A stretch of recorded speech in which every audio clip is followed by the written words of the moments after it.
षष्ठ पाठ युग्ममाला. युग्ममाला म्हणजे शब्दांच्या जोड्या. संस्कृत साहित्य शब्दयुग्मानी प्रसिद्धानी. संस्कृत साहित्यामध्ये शब्दांच्या जोड्या ह्या प्रसिद्ध आहेत. यथा, यदा, तदा, यावत, तावत, यत्र, तत्र. उदाहरणार्थ, यथा राजा तथा प्रजा. जशी राजा तशी प्रजा. शब्दयुग्मानाम उपयोगेन श्लोकस्य वाक्यस्य वा सौंदर्यम वर्धते.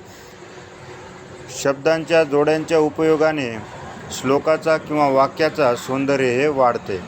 तर आता पहिलं सुभाषित पाहूया. यथा चतुर्भिः कनकं परीक्षते निगर्शन छेदन ताप ताडनैः तथा चतुर्भिः पुरुषः परीक्षते श्रुतेन शीलेन गुणेन कर्मणा. ह्यामध्ये यथा तथा ह्या शब्दयुग्माचा प्रयोग झाला आहे. याचा अन्वय पाहूया आता. यथा चतुर्भिः कनकं परीक्षते. ज्या प्रकारे सोन्याची परीक्षा ही 4 प्रकारे घेतली जाते. ती कशी? निगर्शन म्हणजेच घासून, छेदन म्हणजेच तोडून, ताप म्हणजेच तापून, ताडनैः म्हणजेच ठोकून, तथा चतुर्भिः पुरुषः परीक्षते. त्याचप्रकारे माणसाची परीक्षासुद्धा 4 प्रकारे घेतली जाते. ती कशी? श्रुतेनं म्हणजे ज्ञानाने, शीलेनं म्हणजे चारित्र्याने, गुणेनं म्हणजेच गुणाने, कर्मणा म्हणजेच कर्माने. आता पुढचं सुभाषित पाहूया. यत्र विद्वज्जनो नास्ति श्लाघ्यस्तत्राल्पधीरपि निरस्तपादपे देशे एरंडोपी द्रुमायते.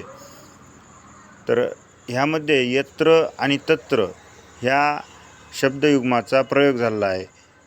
याचा अन्वय पाहूया आता. यत्र विद्वज्जनो नास्ति. ज्या ठिकाणी विद्वान लोक नसतात. श्लाघ्यस्तत्राल्पधीरपि.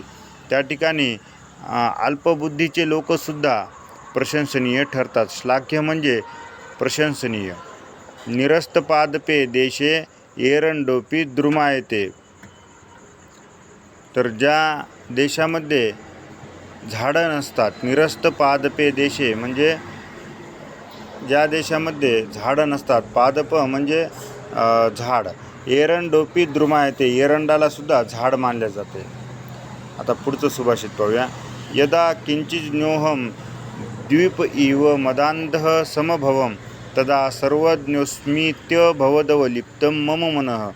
यदा किंचित किंचित बुधजनसकाशादवगतं तदा मूर्खोस्मिति ज्वर इव मदो मे व्यपगतः. यामध्ये यदा तदा ह्या शब्दयुग्माचा वापर झाला आहे. यदा किंचिज्ञोहम जेव्हा मी थोडं थोडं जाणू लागलो. द्वीप इव मदांधः समभवम मला असं वाटू लागलं की माझ्यामध्ये माजलेल्या हत्तीसारखा माझपणा चढला होता. तदा सर्वज्ञोस्मित्य भवदवलिप्तं मम मनः. तेव्हा मी असं समजू लागलो की मला सर्व काही माहीत आहे आणि माझ्याकडे सर्व प्रकारचं ज्ञान आहे असं मला वाटत होतं. यदा किंचित किंचित बुधजन सकाशादवगतम.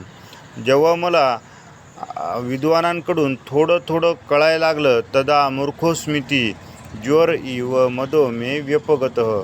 तेव्हा मला असं जाणलं की मी मूर्ख आहे आणि माझा जो माझपणा होता तो तापासारखाच निघून गेला. आता पुढचं सुभाषित पाहूया.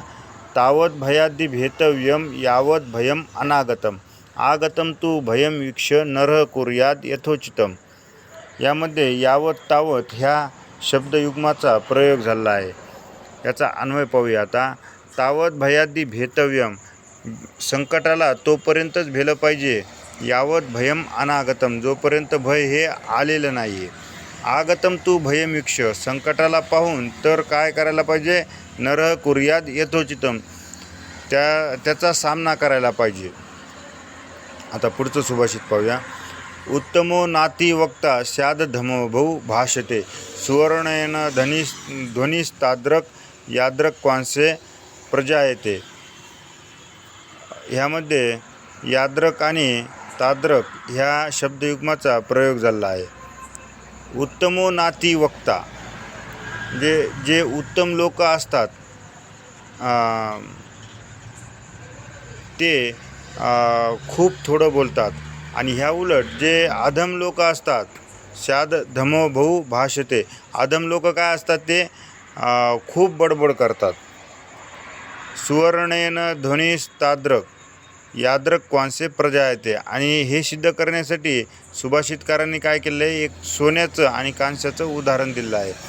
सोनं काय असतं की खूप कमी आवाज करतो, तो एक मौल्यवान धातू असून पण खूप कमी आवाज करतो. आणि याउलट कांस्याचं भांडं जे असतं, धातू जो असतो तो काय असतो, हलका असतं, म्हणजेच कमी किमतीचं असतं तरीसुद्धा आवाज तो जास्त करतो.